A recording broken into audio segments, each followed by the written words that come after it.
Very good. So we have another few presentations for you this afternoon, and we're going to start out with Jonathan Gardner, and Jonathan has been presenting on supported decision-making and his own personal journey for some time. So Jonathan is 22 years old. He's a decision maker. He's a self-advocate. He's a homeschool graduate. He's a cancer survivor who happens to have autism.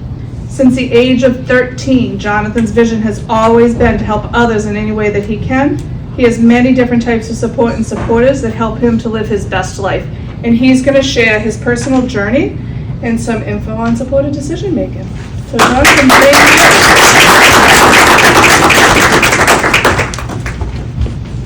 you. There we go.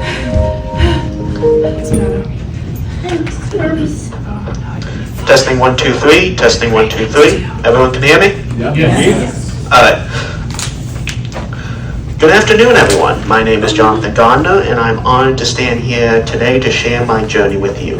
I am 22 years old, a homeschool graduate, and an official ambassador for Operation House Call through the Alton, Massachusetts, a Flutie Fellow for the Doug Flutie Jr. Foundation for Autism, a co-chair for the Support Decision Making Coalition, and a board member of Mass Advocates for Children, and an advocate for disability rights at the state and national level.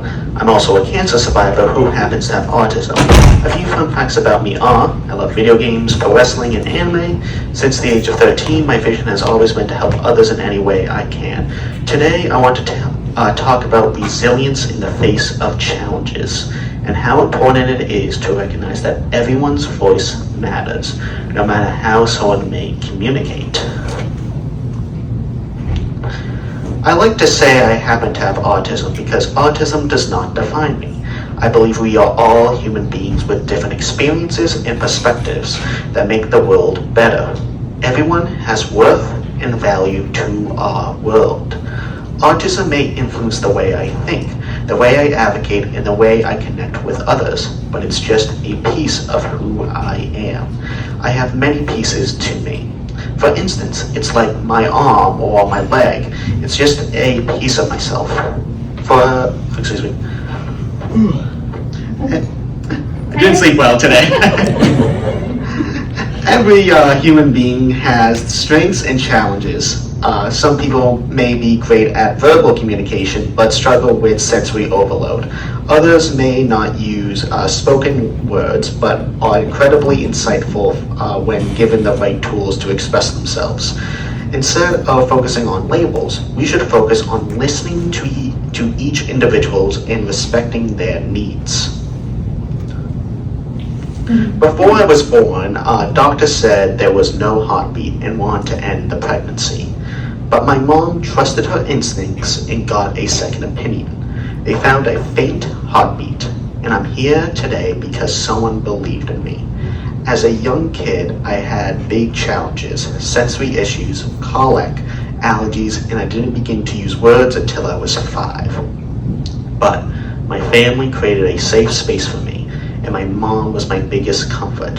I was diagnosed with autism at 2 and got early intervention, which helped me build communication and life skills. With the right support, I started to thrive.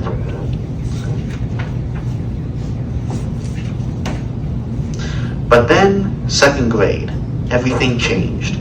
My accommodations were ignored, and I struggled verbally to communicate my needs. I was bullied for wearing Sesame Street shirts, something that made me happy and comfortable. My teacher dismissed my struggles and even flipped off a hat off my head, something I needed for sensory support, and was an accommodation in my IEP, one of the many that were not followed. The pressure to learn in a way that didn't work for me was overwhelming, and I had no way to communicate my distress. I began hurting myself because I was trying to communicate to others that I needed support, even though at the time I was unsure of why I was doing it. I knew I did not feel belonged, and I was trying my best to let others know. I was trying to escape the situation the best way I knew how. Long story short, things got so bad one day, I tried to jump out a classroom window.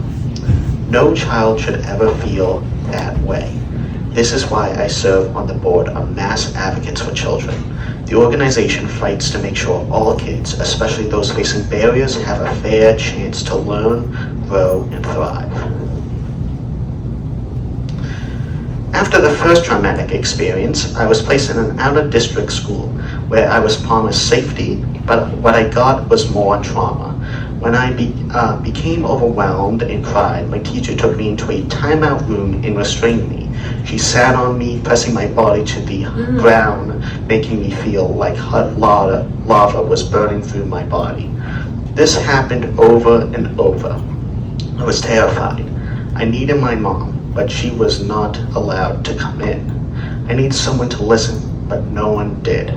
My trust in teachers, in schools, and adults, it became shattered.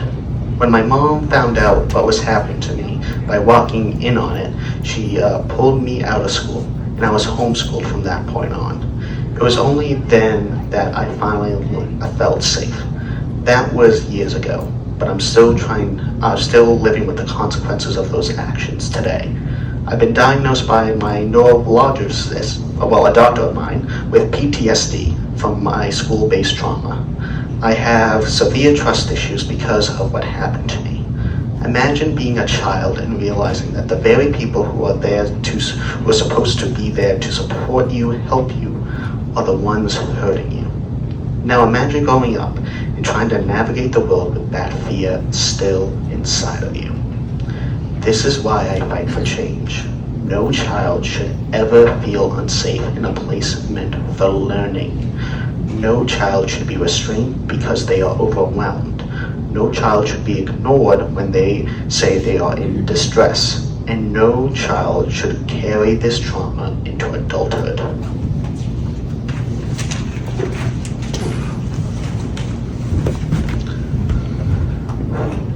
Because I had experienced the trauma of restraints and seclusion, I didn't want any other child to go through that. So with the Disability Law Center in Massachusetts and other advocates in my family, I shared my story to help pass the Massachusetts Restraints and Seclusion Law. This law regulates how schools can use physical restraints and seclusions, making sure there is an accountability and protections for students. That was my first taste of advocacy. It gave me and my mom purpose. I realized that my story could make a difference, not just for me, but for others. Advocacy became not just a way to fight for my rights, but for the rights of all people. I knew from a young age that I wanted to help others, and that's what I set out to do.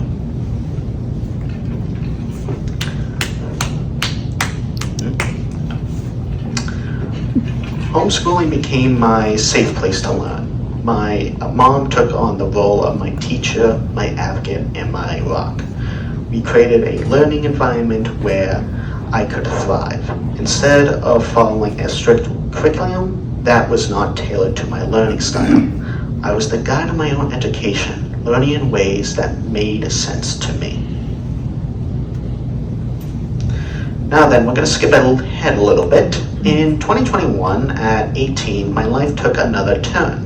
I was diagnosed with Ewing sarcoma, a rare cancer, but the journey to that diagnosis was long.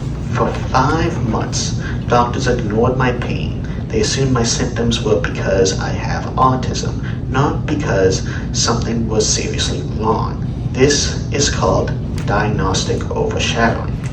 Diagnostic overshadowing happens when doctors see a disability first and dismiss real medical concerns.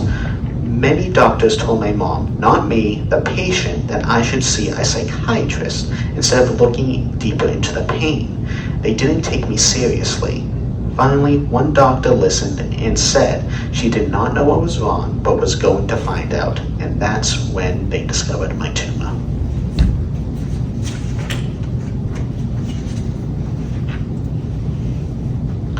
That led me to the work I do with Operation House Call through the ARC of Massachusetts. As the official ambassador for Operation House Call, I educate medical students about how to care for patients with IDD and/or autism. This training results in better quality care and more accessible health care for everyone. I feel so strongly that when a person that may happen to have a disability comes into a hospital and may present with a so-called behavior, that everyone needs to understand that behaviors are because people are trying to communicate something. Everyone, regardless of their disabilities or behaviors, deserve respectful and appropriate medical care. I believe that the future of healthcare will be shaped by programs like Operation House Call. When healthcare providers are educated about disabilities, they are better equipped to provide the care that people with IDD and or autism need. They learn to see us as people first, not just diagnoses, and that changes everything and can save lives. And I don't just want to share my story. I mentor other self-advocates to become co-teachers. I believe the best way for doctors to learn is through us sharing our real lived experiences. My advocacy doesn't stop in Massachusetts. I recently spoke on Capitol Hill about the Autism Care Act and educational policies. Standing before lawmakers, sharing my story and advocating for a change on a national level was one of the most empowering experiences of my life. I also advocated for police training for individuals with autism and IDD. Tomorrow, I'm actually heading to Beverly Police Department to give a training for their crisis intervention team. I share what it's like to live with autism and how officers can better support people like myself. After that, my mom and I are heading to the State House where I will testify for police training. If police better understood autism, they could respond more effectively in emergencies, potentially saving lives. Just a few weeks ago, a boy named Victor, who was 17 and happened to have autism and severe low palsy, was shot and killed. He didn't speak and he walked differently. Police shot him because they didn't understand his disability. With the right training, they could have slowed down, stayed calm, and saved his life. This is not okay.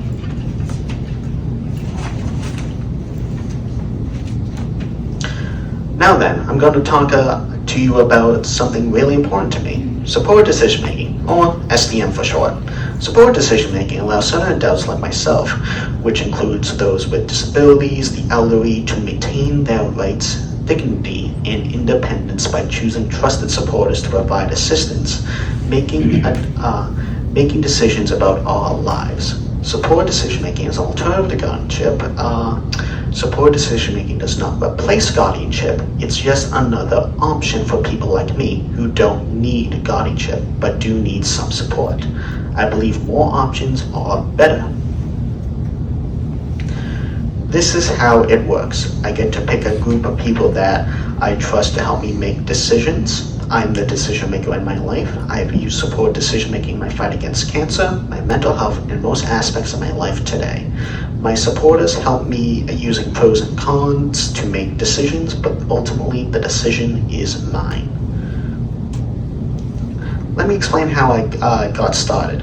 When I was 16 and in school, my mother and I were told that I needed full guardianship. This did not feel right for us. My mom had learned about supported decision making from Sandy and her son Craig, and we decided to try it in my life. I think schools should not pressure families into guardianship because there are other options people can use. Supported decision making was a great alternative for me. I started by choosing my supporters. I decided on different people who could help me with different parts of my life. My first supported decision making plan only included my mom, dad, and brother, and as I grew older, my plan has evolved, and I've added many other supporters to my team in different areas of my life. Because supported decision making lets me keep my rights, I can change my plan as my needs in life change over time. I'm the one in control of my life. And let's go over this quick little list real quick. Let me just, can I get the mouse over there? Is it, I don't really see it. Oh, there it is. There it is. So let's see, these two, everything. You can clearly see this wonderful woman right here is right over there, filling this. That is my mother. She is also my chauffeur. This is my father. He is a fantastic man, and I learn a lot from both of them still. This right here is my brother. He helps me with friendship and girls. Mostly only this one. Haven't got to this one. Probably won't.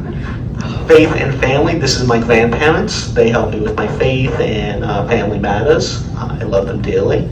This right here is my mentor, Adam. He is my wingman on some occasions. Probably will be going to him mostly when it comes to the girls, so I may have to switch that over eventually. This here is Brendan. He was my former mentor, and we still talk to this day. This right here is my financial helper, Mr. Stickney, who we usually talk about finances, stocks, all that good stuff, and the mouse disappeared for a second. And this is my mental health person, Mrs. Clifford. She used to be my therapist and is still my therapist, just, I guess, would we say that's on the books or off the books? Yeah. 50-50. We're going 50-50. Right here is 3 people that help me with work and advocacy. Why am I blanking on names today? Morgan and Anna. Morgan, Anna, and Mara, yeah. who I go to for advice about work and advocacy. And finally, this is my last one for friendship, Miss Nicole, who helps me with anything to do with friendship. And yeah, that's basically my support decision-making team in a nutshell. All right, next one.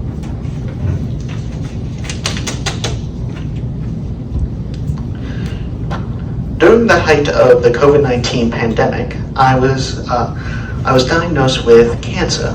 I was already using support decision-making in my life, so it gave me some comfort to know I would have support going through this new life journey. However, COVID-19 visitor restrictions made using support decision-making even harder. I had to advocate with the hospital to have my supporters with me at my appointment. A hospital should be required to respect support decision-making as a way of accommodating people with disabilities. It should be recognized as a right everywhere. Fighting cancer has been one of the hardest journeys of my life. I've been through a lot of hard journeys already. I'm so thankful I was given the freedom to choose how I go about my treatments.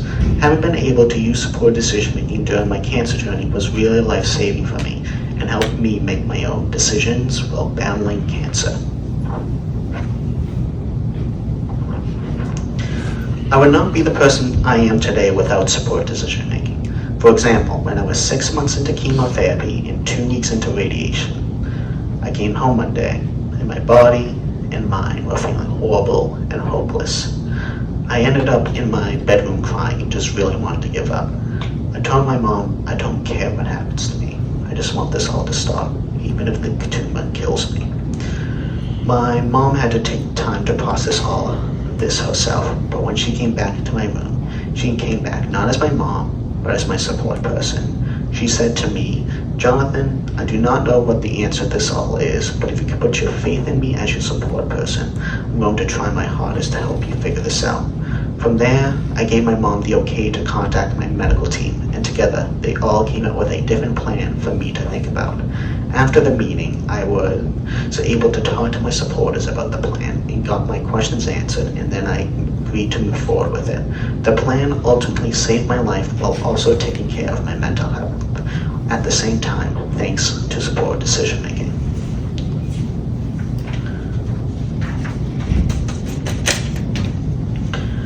Support decision-making truly makes me feel involved in my life. It provided me with choices about when and how I was going to receive my cancer treatments.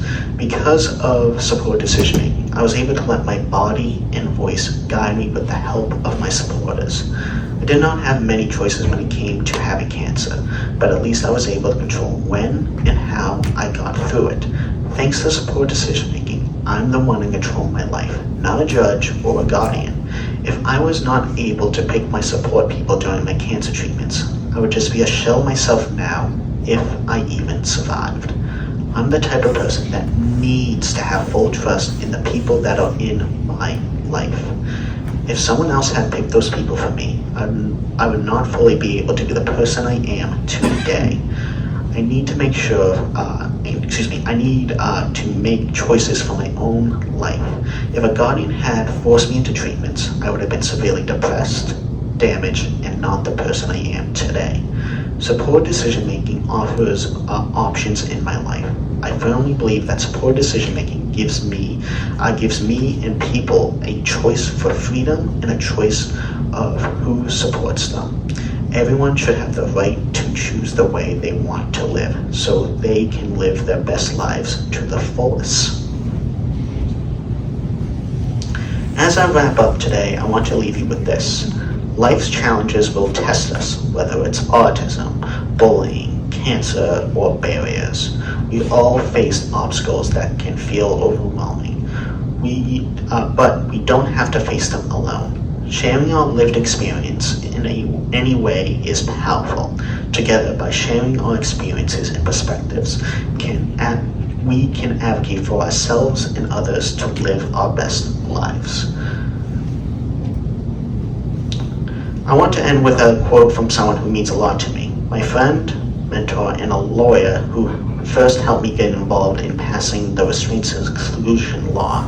He once told me, when we all work together, our voices can be powerful and significant. That message has stayed with me, and I believe it's something with all my heart.